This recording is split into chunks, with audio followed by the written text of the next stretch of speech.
Hello students, हमने पहले discuss किया कि इरिगेशन इफ़िशियंसी क्या होती है and what are different type of irrigation efficiency. और फिर उसके बाद हमने उस पर कुछ न्यूमेरिकल किए थे and we learn about conveyance efficiency, water conveyance efficiency, water application efficiency and water storage efficiency, then water distribution efficiency.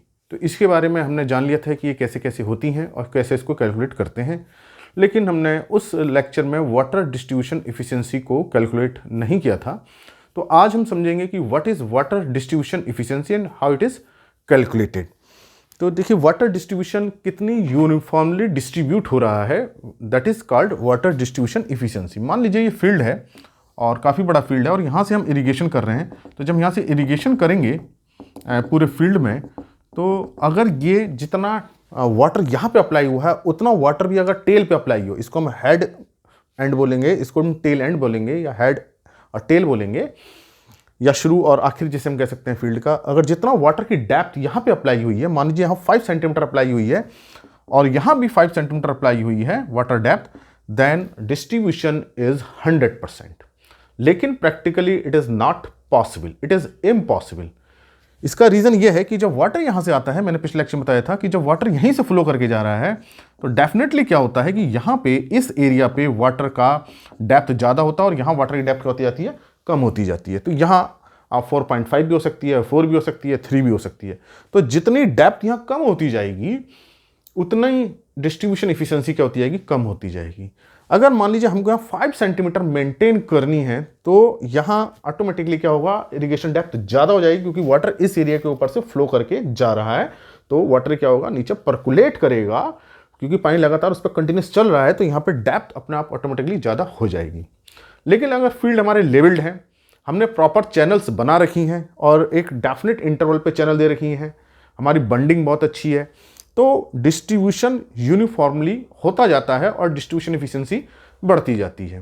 तो अगर वाटर डिस्ट्रीब्यूशन इफिशियंसी अच्छी है तो इसका मतलब यह है कि हमारे फील्ड में जो क्रॉप की ग्रोथ हो रही है वो भी प्रॉपरली होगी, हर प्लांट को प्रॉपर मॉइस्चर मिलेगा। अगर डिस्ट्रीब्यूशन इफिशियंसी पुअर है तो इसका मतलब क्या है कि यहाँ पे तो वाटर ज़्यादा हो जाएगा और वाटर यहाँ पे क्या होगा, कम रहेगा। तो यहाँ एक्सेस वाटर से तो क्रॉप की ग्रोथ पुअर हो जाएगी और यहाँ वाटर डेफिसिट से क्रॉप ग्रोथ पुअर होगी। तो हमें दोनों ही इंप्लीकेशंस देखने को मिलते हैं फील्ड में। एक तरफ जहां क्रॉप ग्रोथ ज़्यादा पानी से नुकसान हो रहा है, वहीं दूसरी जगह पे, दूसरे एंड पर, टेल एंड पे क्रॉप की परफॉर्मेंस इसलिए पुअर हो रही है क्योंकि वो वाटर नहीं मिल पा रहा है। तो हम इसको कैसे हम मेंटेन कर सकते हैं, हमारे फील्ड लेवलिंग बहुत अच्छी होनी चाहिए, इरिगेशन चैनल्स हमारी बहुत अच्छी होनी चाहिए और जो चैनल्स के बीच की दूरी बहुत ज़्यादा नहीं होनी चाहिए। और फील्ड में देखिए हम पक्की चैनल नहीं बना सकते हैं, तो हम क्या कर सकते हैं, चैनल्स को स्ट्रॉन्ग करें बीच में ताकि वाटर जो है प्रॉपरली हम चैनल्स को दें बीच बीच में, ताकि वाटर को यहाँ ले आकर के हम इरिगेशन कर सकें, तो डिस्ट्रीब्यूशन अच्छा हो सकता है। जैसे मैं इसका एक लेआउट ये दिखाई देता हूँ, ये माना फील्ड है और हम फील्ड पे हमारे कई प्लॉट हैं, तो ये मान लीजिए इस तरह से हम प्लॉटिंग करें और इसके बीच में हम ये चैनल्स बनाएं। तो पहले हम वाटर यहाँ से ले जाएं, इस चैनल से ले जाएं और इस चैनल से इसको और इसको इरीगेट करें, फिर इस चैनल से इसको और इसको इरीगेट करें, इस चैनल से इसको और इसको इरीगेट करें, तो और तब जो है डिस्ट्रीब्यूशन इफिशियंसी अच्छी होगी। लेकिन अगर सोचिए कि हमने क्या किया, पानी यहाँ से छोड़ दिया, दूसरे केस में हमने यहाँ पूरा पानी छोड़ दिया यहाँ पे ला करके, तो क्या होगा कि पानी स्लोप से तो चलेगा लेकिन यहाँ क्या होगा, ज़्यादा मॉइस्चर हो जाएगा और यहाँ क्या रहेगा, कम मॉइस्चर रहेगा। तो चेक बेसिन मेथड से हम अगर इरिगेशन करते हैं तो इरिगेशन इफिशियंसी, डिस्ट्रीब्यूशन इफिशियंसी क्या होगी, अच्छी होगी। अब इसको निकालते कैसे हैं, तो देखिए जो फील्ड में हमने इरिगेशन किया है, मान लीजिए इस फील्ड का है, तो यहाँ पे हम डेप्थ देखें क्या है और यहाँ पे डेप्थ देखें क्या है, उन दोनों का हम क्या करें, एवरेज निकालें और फिर उस एवरेज डेप्थ की बेसिस पे ही हम कैलकुलेशन करते हैं। तो आज हम सीखेंगे कि वाटर डिस्ट्रीब्यूशन इफिशियंसी हम कैसे कैलकुलेट करें, वाटर डिस्ट्रीब्यूशन इफिशियंसी। तो अब आप समझ गए होंगे कि what is water distribution efficiency. तो इसके लिए जो फार्मूला है वो पहले हम समझ लेते हैं कि क्या है। Formula is 1 minus Y bar divided by D bar into 100। ये फार्मूला आप समझें और जब न्यूमेरिकल करेंगे तो बहुत अच्छी तरह समझ में आ जाएगा। तो Y bar is average numerical deviation from average depth. ये आपको समझ में नहीं आई होगी ये लैंग्वेज, लेकिन इसको समझें। एवरेज, अभी न्यूमेरिकल करेंगे समझ में आएगा। Average numerical deviation from average depth, और D bar is average depth, average depth. Okay, तो अब एवरेज डेप्थ तो निकालना बहुत आसान है। हमने यहां का डेप्थ लिया और यहां का लिया, दोनों को जोड़ के हाफ कर दिया, या हमने 3 जगह से डेप्थ ली तो तीनों को जोड़ के 3 से डिवाइड कर दिया, एवरेज डेप्थ आ गई। अब ये जो वाई बार होता है, हम ये देखेंगे कि एवरेज डेप्थ से ये कितना ज़्यादा है। मान हो सकता है कि हमने 4 जगह लिया और ये एवरेज डेप्थ से ज़्यादा आ रहे हों, और ये लोकेशन एवरेज डेप्थ से कम आ रही हों। तो हम देखेंगे एवरेज न्यूमेरिकल डेविएशन, उसमें हम साइन नहीं देखेंगे कि ये एवरेज डेप्थ से कितना ज़्यादा हो रहा है और ये एवरेज डेप्थ से कितना कम हो रहा है, उसको हम जोड़ लेंगे, फिर उसकी जो वैल्यू आएगी वो होगी वाई बार। अब आपको समझ में आएगा कि एवरेज न्यूमेरिकल डेविएशन क्या है। मान लीजिए कि मैं 5 जगह से मैंने डेप्थ लिया, एक जगह मैंने और सेलेक्ट कर ली, और ये 3 जगह जो है एवरेज डेप्थ से ज़्यादा हैं और ये 2 जो है एवरेज डेप्थ से कम है। तो कितनी कम है कितनी ज़्यादा है, इन सबको हम जोड़ लें और उसका एवरेज निकाल लें, that is average numerical deviation. तो जनरली हम 2 जगह से डेप्थ लेते हैं, 2 पे कैलकुलेशन कर लेते हैं। तो ये आपको समझ में आएगा कि what is water distribution efficiency. तो इसको कैसे कैलकुलेट करते हैं, इसके लिए बुक का ही न्यूमेरिकल हम करेंगे ताकि आपको ईजिली समझ में आ जाए।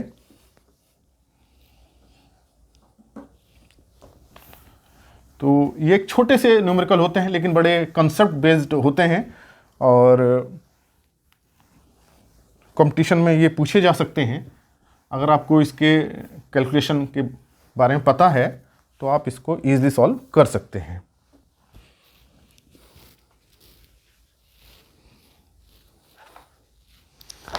ये mathematical agriculture concept and numerical से ही मैं क्वेश्चन करा रहा हूँ।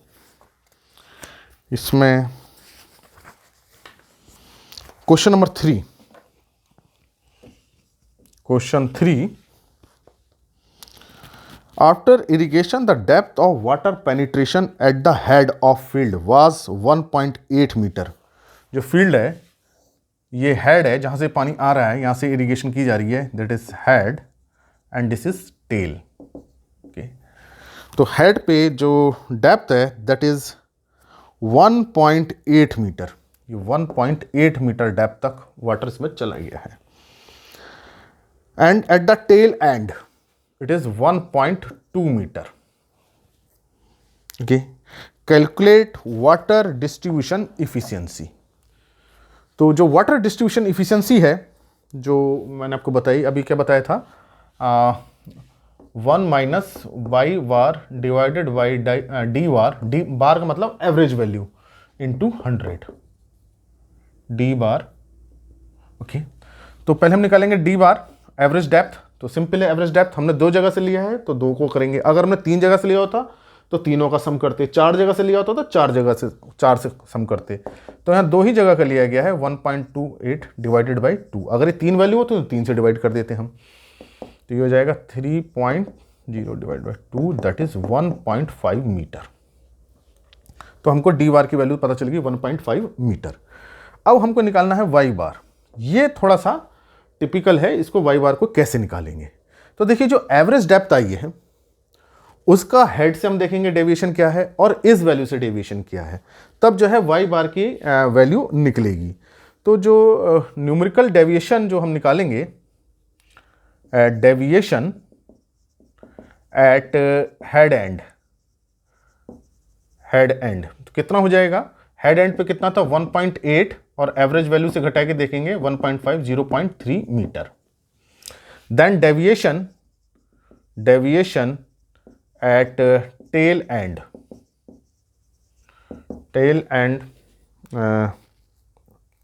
ये हो जाएगा, टेल पे कितना था 1.2 माइनस 1.5 दैट इज 0.3 मीटर। तो दोनों पे ही 0.3 है। तो चूंकि 2 वैल्यू थी इस कारण से ही 0.3 आया। अगर माना हम तीसरी जगह पे भी लेते तो फिर हम तीसरी वैल्यू से भी उसका डेविएशन निकालते। मान लीजिए तीसरी वैल्यू होती, मान लीजिए 1.4 हमने ली, एक वैल्यू ली होती और एवरेज 1.5 आ रहा होता, हालांकि आता नहीं 1.4, अगर मान लीजिए आ रहा होता तब हम 1.4 माइनस 1.5 तो वैल्यू आती 0.1। ओके, तो उसमें हम साइन नहीं देखेंगे, केवल हम उसकी वैल्यू देखेंगे। ओके, तो इसमें जो है जो एवरेज वाई बार होगा वो दोनों का डेविएशन का सम करके डिवाइड बाय 2 होगा। 0.3 प्लस 0.3 डिवाइडेड बाय 2। यहाँ देखिए हमने माइनस नहीं लिया है, हमें यहाँ वैल्यू लेनी है, साइन इग्नोर करना है।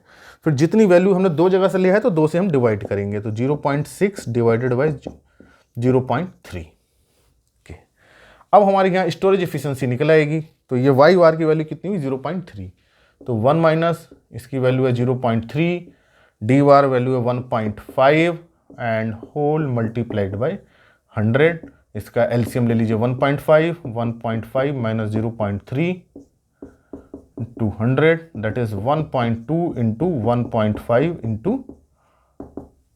100 और ये आ जाएगा 80%। तो इसका मतलब water distribution efficiency is 80%। Okay, तो डेविएशन एट हेड, इसको एंड को स्किप कर सकते हैं, एट द हेड, यहाँ हेड है, ये टेल एंड है। ओके, तो आपको समझ में आया कि कैसे हमने इसको निकाला। तो इसका मतलब क्या है कि ये यूनिफॉर्मली डिस्ट्रीब्यूशन नहीं हो रहा है, 80% हो रहा है। इसका मतलब कि हेड और टेल के बीच में जो वेरिएशन है वो 20% का वेरिएशन है। इसका मतलब कि हेड पे 20% एक्सेस मॉइस्चर, सॉरी टेल के कंपैरिजन में 20% मॉइस्चर यहाँ पे हेड पे ज़्यादा है। हेड पे मॉइस्चर हमेशा क्या रहेगा, ज़्यादा रहेगा। अगर मान लीजिए हमने कोई वैल्यू यहाँ पे ली होती और ये वैल्यू मान लीजिए 1.4 मीटर आ रही होती, मान लीजिए ये आ रहा होता, तब इसकी एवरेज कितनी होती, 1.8 प्लस 1.4 प्लस 1.2 डिवाइडेड बाई 3, तो इसकी एवरेज वैल्यू आ जाती।